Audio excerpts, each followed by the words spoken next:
Muy buenas tardes, soy Lina Ramírez, soy abogada, soy maestranda en Ambiente y Desarrollo Sustentable por la Universidad Nacional de Quilmes. Agradezco a dicha universidad por el espacio, al área de posgrado y a PISA por permitirme estar en este congreso. Muchísimas gracias. Voy a compartir pantalla.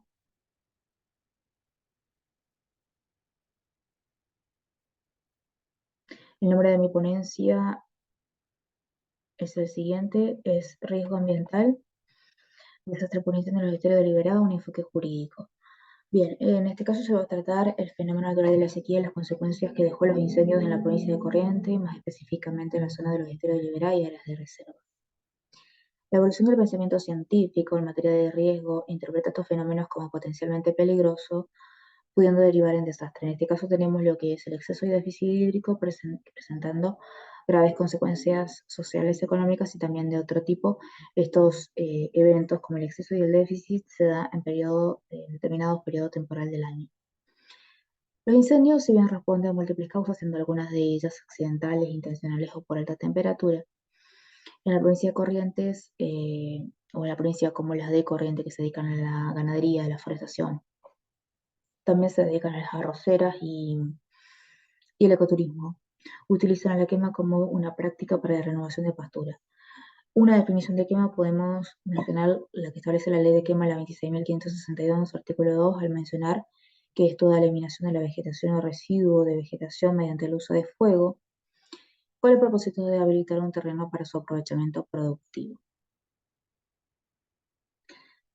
Bien, los incendios entre enero y febrero del 2022 arrasó con más de 800.000 hectáreas hasta esa fecha, llegando al oeste de Liberá en el área de Parque Provincial Iberá y Parque Nacional Iberá, con un total de 74.000 hectáreas.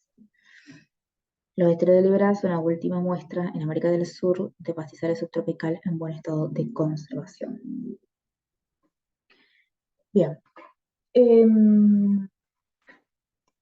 Ahora con respecto a los datos estadísticos o las estadísticas en base a datos internacionales, como por ejemplo la Cruz Roja o organizaciones internacionales sobre epidemiología, hablan de un incremento de hasta 6 veces en las pérdidas asociadas con desastres de todo tipo en los últimos 40 años, y un incremento en las pérdidas asociadas con eventos hidrometeorológicos en los últimos 7 años. Esas pérdidas por lo general son onerosas y se dan en países en vías de desarrollo. Algunos autores asignan al desastre una causalidad natural que puede derivar en la divinidad, en lo religioso, por fuerza de las naturalezas. Sin embargo, la sociedad se presenta en la actualidad como un factor que contribuye a la ecuación del riesgo y la generación de desastre. Ejemplo de ello podemos decir a realizar quema en épocas del año donde se prohíbe por alerta meteorológica o, por ejemplo, los asentamientos en zonas potencialmente amenazadas. ¿Qué es el riesgo? El riesgo es la probabilidad de que un fenómeno ocurra y que produzca un daño.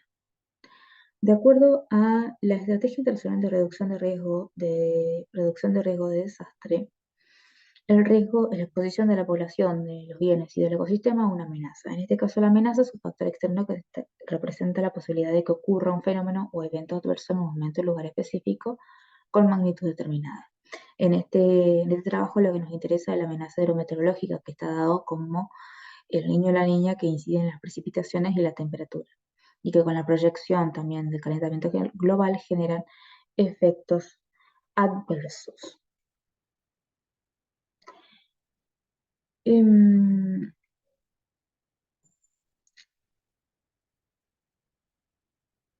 Bien, en Corrientes,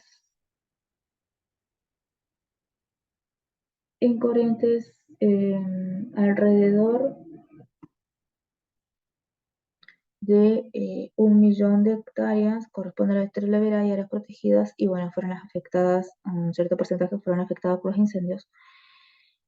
Y también, por supuesto, abarcando la vegetación acuática, bosques nativos, bosques implantados, afectando el suelo también, afectando los animales, por supuesto, y de que de acuerdo a la Estrategia Internacional de Reducción de Riesgo de Desastres, se estima que aumentará la vulnerabilidad a la sequía. Entiéndase por la vulnerabilidad, en este caso, el crecimiento de la población, la degradación ambiental y las presiones del desarrollo. Algunos autores consideran que el riesgo no está dado por el uso y manipulación del fuego, ya que esto no sería una amenaza per se. ¿Por qué? Porque el fuego es un elemento de la naturaleza y ha sido como una herramienta de manejo para la producción de servicios ecosistémicos. Sin embargo, sí es una amenaza constante cuando está dado ese uso del fuego como una herramienta ante circunstancias ambientales inviables. Argentina, en respuesta eh, al Acuerdo de París, crea el Plan de Acción Nacional de Agro y Cambio Climático, en el cual establece los principales impactos como el estrés hídrico por aumento de temperatura en el norte y el oeste del país, crisis del agua, la frecuencia de incendios, también establece medidas como la preventiva, también especifica sobre las carencias en datos estadísticos confiables, que resultando una limitación para la elaboración de mapas de riesgo de incendio. Tenemos la ley de presupuestos mínimos, como la ley de quema, la 26.562, la ley de manejo del fuego, la 26.815, que son leyes de presupuestos mínimos amparadas por el artículo 41 de la Constitución Nacional. Estas leyes de presupuestos mínimos son un piso inderogable que las provincias deben respetar. Pueden legislar, sí, tienen la facultad de legislar sobre estas leyes en cuanto a mejorarla, complementarla y reglamentarla al fin del cumplimiento efectivo de las mismas. La Ley de Manejo del Fuego sufrió en el año 2017 la incorporación del artículo 22 bis, el cual expresa que en caso de incendio de superficies de bosque nativos no podrán realizarse modificaciones en el uso y destino que dichas superficies tenían antes de que se dé lugar a los incendios, de acuerdo a la categoría de conservación asignada por el ordenamiento territorial de los bosques nativos de la jurisdicción que corresponda. En el año 2020 se modifica la redacción del artículo 22 bis, ampliándose y quedando de la siguiente manera. En el caso de los incendios, sean estos provocados accidentales que quemen vegetación viva o muerta en bosques nativos o implantados, así como áreas naturales protegidas debidamente reconocidas y humedales, a fin de garantizar las condiciones para la restauración de las superficies incendiadas, se prohíbe por el término de 60 años desde su extinción y hace una enumeración de prohibiciones dentro de las cuales una de las que voy a mencionar es se prohíbe realizar modificaciones de uso y destino que dicha superficie poseía con anterioridad al incendio. El último párrafo establece que sin perjuicio de la protección especial que tales ecosistemas afectados obtengan de las leyes nacionales y locales como de los tratados internacionales que fueron aprobados y ratificados por la nación en esta materia, se aplicarán complementariamente en cuanto sus normas resulten más extensas o más amplias en sus beneficios para con los mismos. Bien. Ahora, los interrogantes que surgen de, de estas normas es cómo se aplican estas prohibiciones en las zonas de reserva, bosques nativos y humedales. Téngase en cuenta que también las normas ambientales suelen generar burocracia que dificulta garantizar el cumplimiento efectivo. Un desafío también es el análisis integral, la armonización a nivel nacional, la interacción con los diferentes actores involucrados en la temática, de cuya interacción a su vez surge de forma más concreta cómo incidirá en el futuro situaciones como las acontecidas, que conllevan la destrucción del ambiente, y también cómo el derecho vigente frena en ciertas oportunidades, actividades inmobiliarias y productivas que tratan de llevarse adelante o de ocupar suelos incendiados previamente. Corrientes cuenta con la ley 5.590. Esta ley, en su artículo 2, refiere al control del incendio rural y la regulación del uso del fuego en terrenos rurales, que constituye una preocupación preferente y permanente del gobierno provincial. En su artículo 3 establece quién es el que se va a encargar quien asume la responsabilidad de la prevención y del control de los incendios rurales y la fiscalización del empleo de los fuegos en áreas rurales, que es la Dirección de Recursos Forestales. Estas normas conceden protección al ambiente, dando lugar a un marco normativo moderno y sostenible para, a su vez, otorga una compleja transversalidad técnica dada la variedad de intereses que puedan concurrir. La ley de quema tiene por finalidad la prevención de los daños causados al ambiente, abarcando una concepción amplia desde los recursos naturales y culturales, y la ley de manejo del fuego, como dije anteriormente, indica la protección ambiental sobre incendios forestales y rurales que quemen vegetación viva o muerta, bosques nativos implantados, áreas naturales protegidas, zonas agrícolas, etcétera, y también áreas donde las estructuras edilicias se entremezclan con la vegetación fuera del ambiente estrictamente urbano o estructural.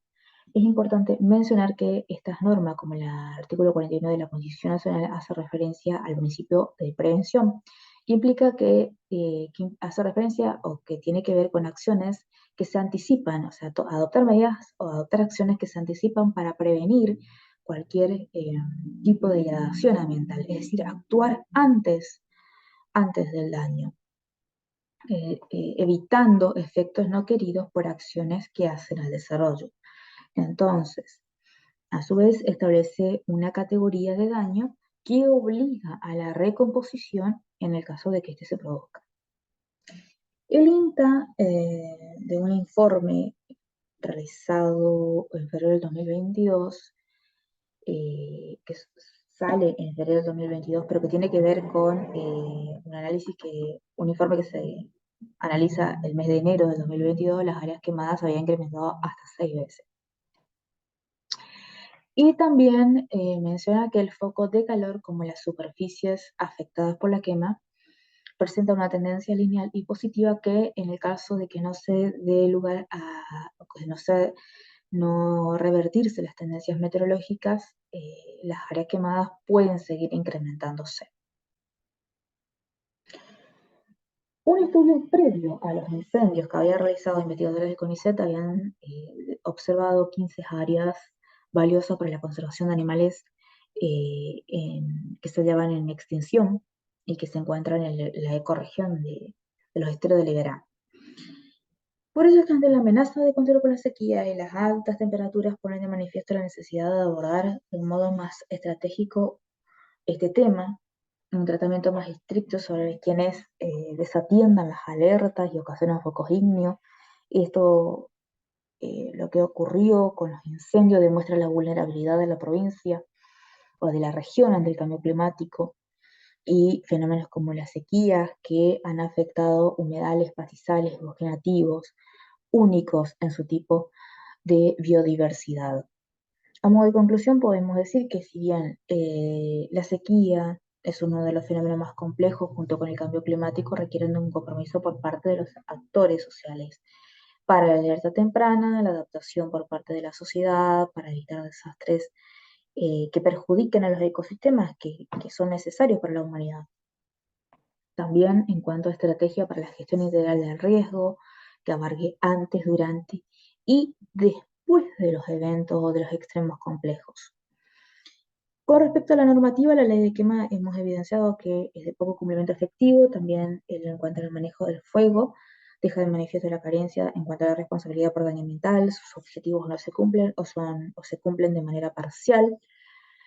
Y bueno, y aunque la naturaleza se reinicia y es resiliente, también hay que tener en cuenta la fauna que tuvo que adaptarse como consecuencia de tener que migrar por el fuego, otras que murieron eh, haciendo difícil su recuperación, y aquellas que pudieron ser rescatadas fueron reubicadas, pero también nos insta a todos como sociedad a trabajar en un mejor manejo de estos eventos, y por supuesto, junto también a lo que implica el cambio climático que nos hace frente, y por supuesto en compromiso mancomunado y en vista de un futuro sustentable o más sostenible para las generaciones venideras. Y cierro con esta foto, que es cuando comenzaba, después de los incendios, nuevamente la naturaleza a reiniciarse, por decirlo así. Así que, bien, muchísimas gracias por el espacio. Gracias.